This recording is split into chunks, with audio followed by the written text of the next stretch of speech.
Right, buckle up because Nick Ferrari just went absolutely nuclear on live radio this morning, and honestly, I'm still recovering from the sheer audacity of it all. The LBC presenter basically stood up, looked straight down the barrel of his microphone, and told Rachel Reeves and the Labour Party to sue him. I repeat, he challenged the government to take legal action against him.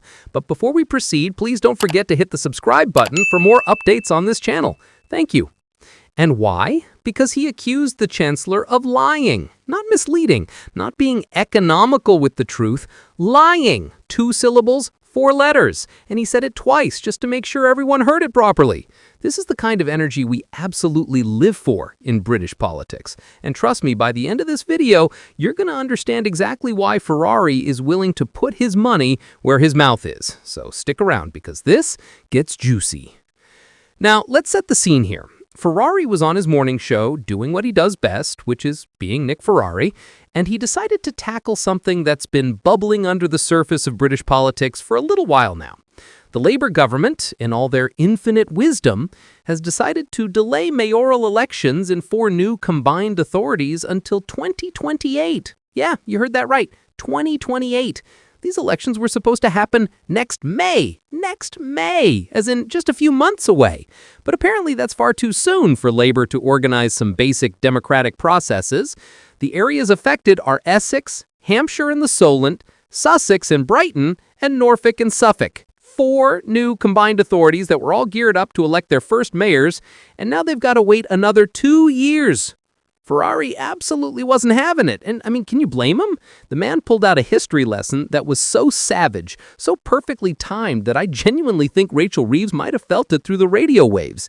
He reminded everyone that at the end of the Second World War, when Britain was literally picking itself up from the rubble, dealing with bombed-out cities, rationing, genuine poverty, and people returning from the front lines, they managed to organize a general election in 2 months. 2 months! Let that sink in for a second. 1945. No computers, no electronic voting systems, no sophisticated databases, just paper, pencils, and sheer determination to get democracy done. And they pulled it off in 8 weeks. Fast forward to 2024, and apparently with all our modern technology, with all our fancy systems and digital infrastructure, Labour needs another 2 years to sort out some mayoral elections. Makes perfect sense, doesn't it? I mean, what could possibly be the reason for this delay? Could it be technical difficulties, logistical nightmares, a sudden nationwide shortage of ballot boxes? Or, and bear with me here because this is going to sound absolutely wild, could it possibly be that Labour knows they'd get absolutely destroyed at the polls right now and they're desperately trying to push these elections as far into the future as possible in the hope that everyone forgets how unpopular they are? Ferrari certainly thinks it's the latter, and he didn't mince his words about it either. He said, and I'm quoting here, that Labour is frightened, terrified even. They know they'd take a proper kicking, probably from Reform, but also from the Greens, the Lib Dems, and maybe even the Conservatives if they can get their act together by then. It's political self-preservation dressed up as administrative necessity. It's democracy delayed because democracy right now would be inconvenient for the people in charge. And that, my friends, is exactly the kind of thing that gets broadcasters like Nick Ferrari fired up enough to invite lawsuits on live radio. Now here's where it gets even better. Ferrari didn't just stop at criticizing the election delay. Oh no, he went straight for Rachel Reeves and her budget. Capital B budget, the one that's been causing all sorts of chaos and controversy. And he accused her directly and unambiguously of lying. He even repeated it for emphasis, just in case anyone thought he'd misspoken the first time. "Come sue me," he said. "You lied."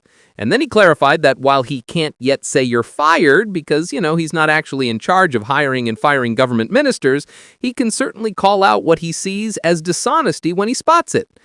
This is absolutely extraordinary for British broadcasting. We don't usually get this level of directness. We're used to carefully worded statements, lots of allegedly, and it appears that, and one might argue.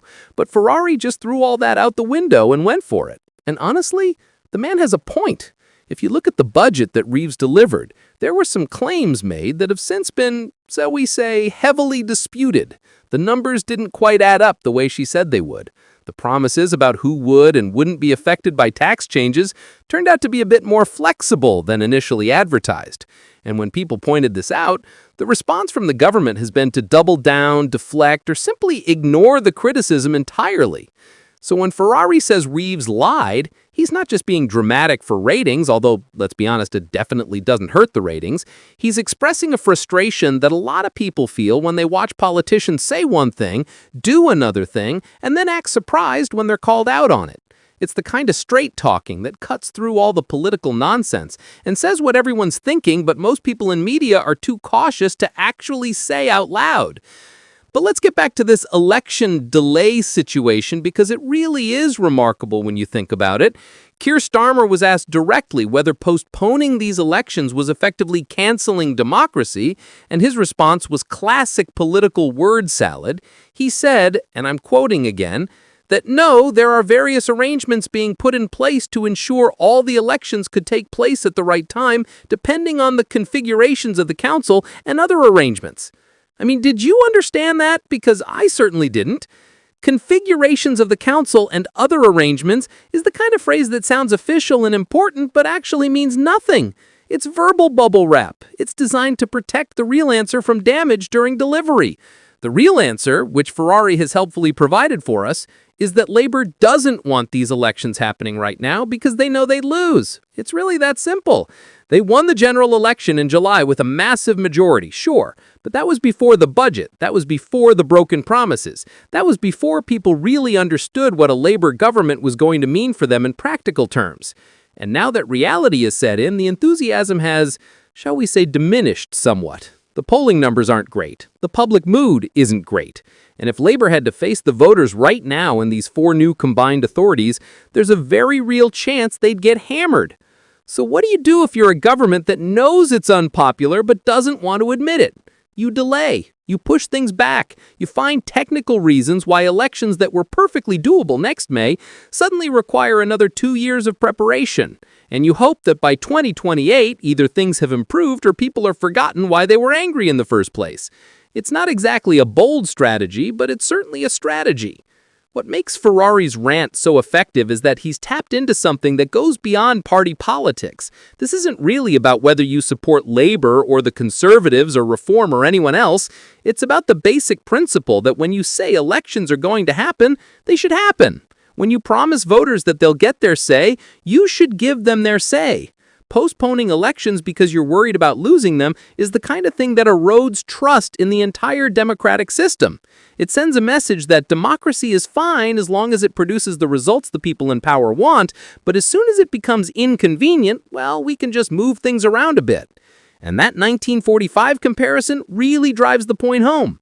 We're talking about a country that had just fought a 6-year war, a war that had cost hundreds of thousands of British lives, a war that had left major cities in ruins. London had been bombed repeatedly, housing was in short supply, food was rationed, the economy was on its knees, and yet somehow, with all those challenges, they managed to organize a free and fair general election in 2 months. They did it because they believed democracy was important. They did it because people had literally died to defend democratic principles. They did it because postponing wasn't an option. Compare that to today, where apparently we need 2 extra years to figure out how to run some mayoral elections in 4 parts of England. It's not exactly inspiring, is it? It doesn't suggest a government that's confident in its mandate or secure in its popularity. It suggests a government that's worried, defensive, and willing to bend the rules to avoid facing voters when the timing isn't convenient. And that's exactly what Ferrari is calling out. Now, will Labour actually sue Nick Ferrari? Almost certainly not. Taking legal action against a prominent broadcaster for calling you a liar would be a public relations disaster of epic proportions. It would keep the story in the headlines for weeks. It would make Ferrari look like a fearless truth-teller standing up to government intimidation, and it would require Labour to prove in court that everything they said about the budget was completely accurate, which, given the scrutiny it's already under, might not be the slam dunk they'd hoped for. So Ferrari's challenge is pretty safe. He knows they won't sue, but by making the challenge, he's forcing them to either respond or let the accusation stand. And either way, he wins. This whole situation is a perfect example of why we need broadcasters who are willing to push back hard against political spin. We need people who'll ask the difficult questions, who'll point out when the emperor has no clothes, and who'll risk getting sued to tell the truth as they see it. Ferrari might be bombastic, he might be theatrical, he might be deliberately provocative, but he's also performing a vital function in our democracy by refusing to just accept whatever the line the government is pushing.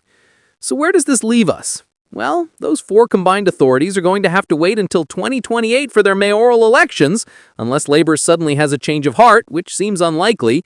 The government will continue to insist that this delay is purely for practical reasons and has nothing to do with their polling numbers.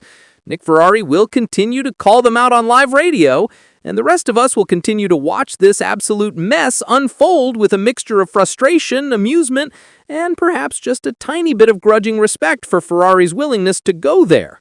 If you found this breakdown as fascinating as I did, make sure you're subscribed to UK Political Insight because we're covering all the chaos, all